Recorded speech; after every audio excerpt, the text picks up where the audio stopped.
सभी को नमस्कार। राष्ट्र के भविष्य की बुनियाद बच्चे होते हैं। यह उस राष्ट्र रूपी वृक्ष की जड़ें हैं जो नई पीढ़ी को कार्य, आराधना और विद्वता के फल प्रदान करता है। इन बच्चों को भविष्य की लंबी राह तय करनी है तथा राष्ट्र को सफलता के मार्ग पर ले जाना है। किसी राष्ट्र के भविष्य को आकार देने का प्राथमिक उत्तरदायित्व 3 लोगों का होता है।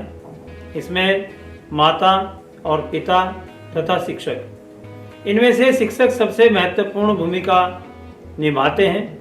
शिक्षक अपने विद्यार्थियों को एक मूर्ति की तरह गढ़ते हैं तथा उनके दिशा निर्देश विद्यार्थियों के उज्जवल भविष्य की रूपरेखा तय करते हैं, उनके लिए एक नई संभावना पैदा करते हैं। उड़ान पत्रिका के इस डिजिटल अंक में मैं सभी भैया बहनों से आह्वान करता हूं कि जीवन में ऊंचा लक्ष्य हासिल करने के लिए कड़ी मेहनत के अलावा कोई रास्ता नहीं है। इसलिए उठो, जागो और लक्ष्य की ओर बढ़ो। उड़ान डिजिटल पत्रिका का यही संदेश है। इस अवसर पर मैं समस्त विद्यालय परिवार को अपनी शुभकामनाएं देता हूँ। उड़ान पत्रिका के एक और नए डिजिटल अंक के साथ मैं आप सभी का हार्दिक स्वागत करती हूँ। आइए जाने जनवरी माह में कौन कौन सी गतिविधियां आयोजित की गई। दिनांक 1 जनवरी 2025 को अंग्रेजी संभाषण केंद्र में orientation programme for English communication के 22वें बैच का उद्घाटन हुआ। इसी दिन सभी प्रतिभागी आचार्य बंधुओं को माननीय क्षेत्रीय संगठन मंत्री श्रीमान डोमेश्वर साहू जी का मार्गदर्शन भी प्राप्त हुआ। दिनांक 1 जनवरी 2025 को 11th 12th के कॉमर्स स्टूडेंट्स के लिए कॉमर्स क्विज कॉन्टेस्ट आयोजित किया गया। इसी दिन वाणिज्य मेले का भी आयोजन किया गया। हमारे विद्यालय भावराव देवस सरस्वती विद्या मंदिर नोएडा में वाणिज्य मेले का आयोजन किया गया। वाणिज्य मेले में विभिन्न प्रकार की विधाएं थी, जिसमें से विधाएं थी प्रश्न मंच, प्रदर्शनी इत्यादि।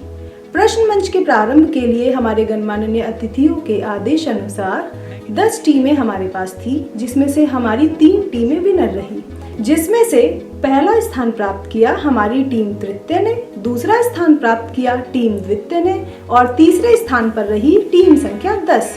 सभी टीम्स को गणमान्य अतिथियों ने पुरस्कार देकर सम्मानित किया एवं उनके उज्जवल भविष्य की कामना की। इसी के साथ साथ एक वाणिज्य प्रदर्शनी का आयोजन किया गया, जिसमें विद्यार्थियों ने बहुत ही सुंदर वाणिज्य एवं व्यापार से संबंधित बहुत सारे मॉडल्स बनाए। उनकी कार्य प्रणाली को सभी छात्र छात्राओं ने बहुत ही अच्छे तरीके से एवं उचित संवाद के द्वारा सभी को बहुत अच्छे तरीके से समझाया और आए हुए सभी गणमान्य अतिथियों के आशीर्वाद से इस वाणिज्य मेले का समापन भी बहुत हर्षोल्लास के साथ हुआ। दिनांक 6 जनवरी 2025 को गुरु गोविंद सिंह जयंती के उपलक्ष्य में बहन लावण्या के द्वारा वक्तव्य प्रस्तुत किया गया। पोष माह की शुभ सप्तमी को बनाई जाती है। इनके बचपन का नाम गोविंद राय था और इनकी माता का नाम गुजरी था तथा इनके पिता का नाम गुरु तेग बहादुर सिंह जी था, जो सिखों के 9वें गुरु थे। दिनांक 10 जनवरी 2025 को विश्व हिंदी दिवस के अवसर पर भैया नवीन तिवारी के द्वारा जानकारी साझा की गई। सभी के समक्ष एक कविता लेकर प्रस्तुत हूँ। उससे पहले मैं आप सभी के समक्ष एक विचार प्रस्तुत करना चाहूँगा। हम जब सभी कई चीज़ों के बारे में जानते हैं पर फिर भी उस पर अमल नहीं करते, जैसे कि पर्यावरण को दूषित करना। हम सभी को पता है पर्यावरण को दूषित करना हानिकारक है, पर फिर भी हम उस चीज़ पर अमल नहीं करते। कुछ अमल करते हैं, कुछ नहीं करते। इसी श्रृंखला में अगर हम हिंदी को देखें तो हम सभी को पता है हिंदी हमारी मातृभाषा है, पर फिर भी हम हिंदी पर उतना ध्यान नहीं देते। आखिर क्यों? तो मेरा ये निवेदन है कि हम सभी को हिंदी अपनी मातृभाषा पर ध्यान देना चाहिए और हिंदी को मातृभाषा बनानी चाहिए। मेरी कविता कुछ इस प्रकार है। राजघाट पर सोए गांधी, जागो आज बेचैन धारा है। हिंदी हिंदू और हिंदुत्व पर आज यहाँ भीषण खतरा है। हिंदी हिंदू और हिंदुत्व पर आज यहाँ भीषण खतरा है। 14 वर्ष पूर्ण हुए तब पूर्ण हुआ वनवास राम का। 14 वर्ष पूर्ण हुए तब पूर्ण हुआ वनवास राम का। तजा सिंहासन राजदंड फिर मिला राम को धाम अवध का। दिनांक 13 जनवरी 2025 को इंग्लिश कम्युनिकेशन के 22वें बैच का समापन हुआ।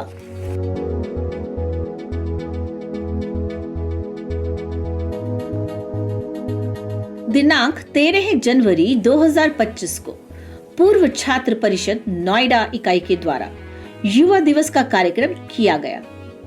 इस कार्यक्रम में मुख्य अतिथि के रूप में जनरल मैनेजर ऑपरेशंस पफेडा synthetic private limited Shri Anil Kumar Singh, प्रबंधक महोदय श्री रजनीश नारंग जी, सचिव अंग्रेजी संभाषण केंद्र नोएडा श्रीमान मदन पाल जी और जिला संयोजक पूर्व छात्र परिषद विकास दुबे तथा संयोजक पूर्व छात्र परिषद नोएडा श्री अभिषेक सक्सेना जी रहे। दिनांक 15 जनवरी 2025 को मकर संक्रांति के वैज्ञानिक तथा आध्यात्मिक महत्व के विषय में बहन सोनाक्षी द्वारा जानकारी साझा की गई। वही पड़ता है। यह पर्व सूर्य के मकर राशि में प्रवेश करने पर मनाया जाता है और यह लंबे दिनों और शीत ऋतु के अंत का प्रतीक है। यह भारत के विभिन्न हिस्सों में अलग अलग नामों से जाना जाता है और अलग अलग परंपराओं के साथ मनाया जाता है।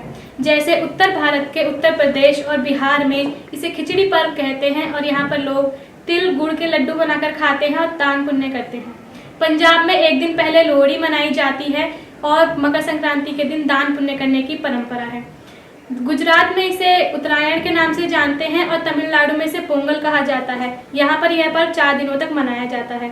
असम में इसे भिगोली बिहू के नाम से जानते हैं। यहाँ पर पारंपरिक भोजन और सांस्कृतिक कार्यक्रमों का आयोजन होता है। गुजरात और राजस्थान में यहाँ पर पतंगबाजी का बड़ा आयोजन होता है। 15 जनवरी 2025 को ही विद्यालय द्वारा चलाए जा रहे संस्कार केंद्रों के भैया बहनों के साथ समरसता का कार्यक्रम मनाया गया। जनवरी को विद्यालय में समरसता का कार्यक्रम मनाया गया।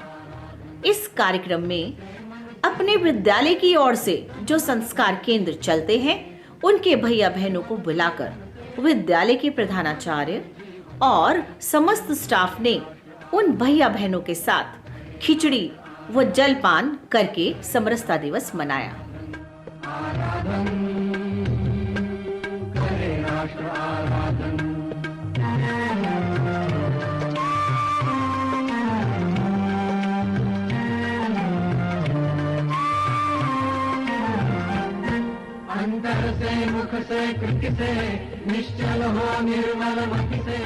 मकर संक्रांति के इस पर्व पर आप सभी को उत्तरायणी, पोंगल, माघ बिहू, लोहड़ी और खिचड़ी पर्व की हार्दिक शुभकामनाएं।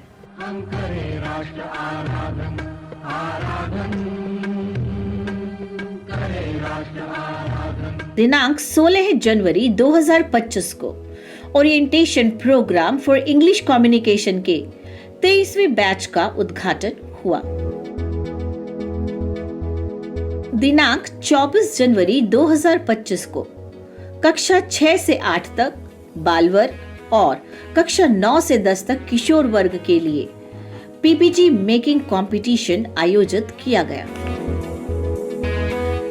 दिनांक 23 जनवरी 2025 को सुभाष चंद्र बोस जयंती के अवसर पर बहन कृतिका ने संभाषण दिया। यह दिन हमें उनके साहस, बलिदान और राष्ट्रभक्ति की याद दिलाता है। सुभाष चंद्र बोस जी का जन्म 23 जनवरी 1897 को उड़ीसा के कटक में हुआ था। वह बचपन से ही एक मेधावी और राष्ट्रभक्त छात्र थे। उन्होंने भारतीय प्रशासनिक सेवा ICS की परीक्षा उत्तीर्ण की और उन्होंने नौकरी की, पर अंग्रेजी सत्ता के अधीन उन्हें काम करना पसंद नहीं आया, इसीलिए उन्होंने नौकरी छोड़ दी और सशस्त्र संघर्ष का मार्ग चुना। गांधी जी के नेतृत्व में उन्होंने कांग्रेस में कार्य किया और लेकिन जल्दी ही उनकी विचारधारा बदल गई और उनका ये मानना हो गया कि केवल अहिंसा से स्वतंत्रता प्राप्त नहीं की जा सकती एवं उसके लिए संघर्ष करना पड़ता है। उन्होंने आज़ाद हिंद फौज का गठन किया और नारा दिया, दिल्ली चलो। उनका सबसे सुप्रसिद्ध नारा है कि तुम मुझे खून दो और मैं तुम्हें आज़ादी दूंगा। सुभाष चंद्र बोस का मानना था कि स्वतंत्रता केवल भीख में मिलने वाली चीज़ नहीं है और उसके लिए संघर्ष करना पड़ता है। 18 अगस्त 1945 को खबर आई कि नेताजी का वायु दुर्घटना में देहांत हो गया है, लेकिन अभी भी उनकी मृत्यु को लेकर कई राज बने रहते हैं। नेताजी आज भले ही हमारे बीच में ना हो, लेकिन उनके आदर्श और सिद्धांत हमें हमेशा प्रेरित करते रहेंगे। आज हम सभी को मिलकर ये संकल्प लेना चाहिए कि हम उनके मूल्यों और सिद्धांतों पर चल के अपने देश को महाप्रगति के शिखर तक पहुंचाएंगे। जय हिंद, जय भारत। दिनांक 26 जनवरी 2025 को 76वां गणतंत्र दिवस हर्ष उल्लास के साथ मनाया गया। आज विद्यालय में 76वां गणतंत्र दिवस बहुत ही हर्ष उल्लास के साथ मनाया गया।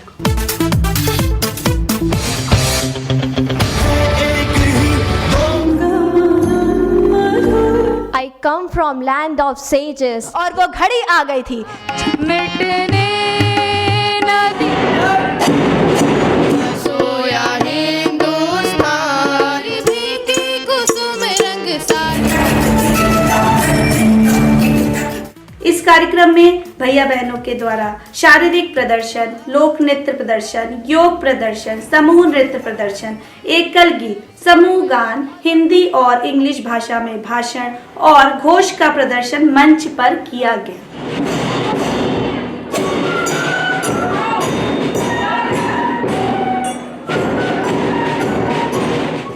कार्यक्रम की मुख्य अतिथि श्रीमती मीना भार्गव जी और विशिष्ट अतिथि श्री तपेश चौधरी जी और श्रीमती रानी पुष्पांजलि जी रही।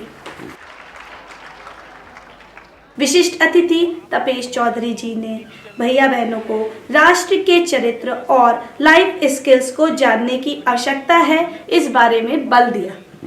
तो इस नेशनल कैरेक्टर को, राष्ट्र चरित्र को पैदा कीजिए। राष्ट्र चरित्र क्या है? राष्ट्र चरित्र है देश के प्रति प्रेम। राष्ट्र चरित्र है गलत को रोकना, जब कोई आपको देख ना रहा हो तब भी नियमों का पालन करना। लाइफ स्किल्स वो चीजें होती हैं जो हमें जीने और जीने का तरीका सिखाती हैं।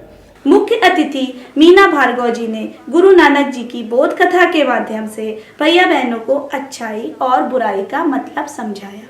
तो गुरु नानक जी ने कहा, देखो उन्होंने अच्छा व्यवहार नहीं किया तो मैं चाहता था वो एक ही जगह रहें, क्योंकि वो जिस जिस जगह जाएंगे वो अपनी बातें उसी तरह की निगेटिव करेंगे, और जो अच्छे लोग हैं वो पूरी दुनिया में जाएंगे तो वो अपने गांव का चरित्र, अपने गांव का व्यवहार, देश का व्यवहार वो फैलाएंगे। तो ऐसे ही हम चाहते हैं आप लोग बहुत अच्छे बने और पूरी दुनिया और देश में अपने स्कूल का, अपने देश का, नोएडा का, सबका नाम रोशन करें। यही मेरी आपको शुभकामनाएं। विद्यालय के अध्यक्ष सुशील जैन जी ने सभी का आभार ज्ञापन करते हुए बताया कि इस कार्यक्रम में करीबन 200 से अधिक भैया बहनों ने प्रतिभाग किया है। विद्यार्थियों को प्रोत्साहित करने के लिए हमेशा तत्पर रहता है। आज की भी जो प्रस्तुति हुई है उसमें लगभग 200 के करीब विद्यार्थियों का पार्टिसिपेट है। हम प्रयास करते हैं कि प्रत्येक विद्यार्थी की जो स्किल्ड है वो उभर कर सामने आए, उसको पूरा अवसर मिले अपने आप को प्रस्तुत करने का। आइए देखें कार्यक्रम की झलकियां।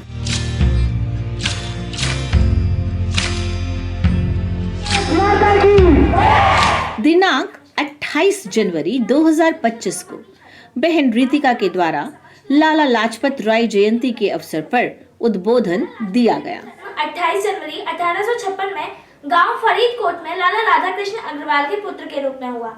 सन 1950 के कांग्रेस अधिवेशन में लाला लाजपत राय ने सिंह गर्जना कर दी कि आजादी हमारा जन्मसिद्ध अधिकार है, अंग्रेजों से भीख मांगने की कोई वस्तु नहीं। इन्होंने बंग विरोध आंदोलन का पंजाब राज्य में नेतृत्व किया। इनके भाषणों की उग्र भाषा तथा इनके तीखे तरीकों से अंग्रेज सरकार चिढ़ गई थी। अतः 9 मई 1960 में इन्हें गिरफ्तार कर लिया गया, लेकिन जनता के बढ़ते विरोध के कारण इन्हें शीघ्र ही रिहाई भी मिल गई। सन 1910 में लाला जी ने हिंदू महासभा का गठन किया। 1913 में इन्हें अमेरिका जाना पड़ा, तो वहां भी इन्होंने अपने ओजस्वी भाषणों से अंग्रेजी सरकार का काला चिट्ठा खोल डाला, जिस कारणवश इनका भारत आने पर 5 वर्ष की पाबंदी लगा दी। इन्होंने तरुण भारत एक पुस्तिका लिखी, जिसे ब्रिटिश सरकार ने जब्त कर लिया। इन्होंने लाहौर में नेशनल कॉलेज तथा तिलक स्कूल ऑफ पॉलिटिक्स खोला। लाहौर सरकार के द्वारा रानी विक्टोरिया की मूर्ति स्थापना का भी इन्होंने विरोध किया। लाला लाजपत राय ने साइमन कमीशन का भी विरोध किया। इन्होंने the people of young India और यंग इंडिया नामक पत्रिकाएं लिखी तथा उर्दू में वंदे मातरम पत्रिका लिखी, जिससे जनता का आक्रोश बढ़ा और उनकी भागीदारी स्वतंत्रता आंदोलन में भी बढ़ी। साइमन कमीशन के विरोध में जुलूस का नेतृत्व करते हुए 17 नवंबर 1928 में लाला जी का निधन हो गया। जय हिंद, जय भारत। इस अंक में बस इतना ही। फिर होगी आपसे मुलाकात एक और नए अंक के साथ। तब तक के लिए नमस्कार।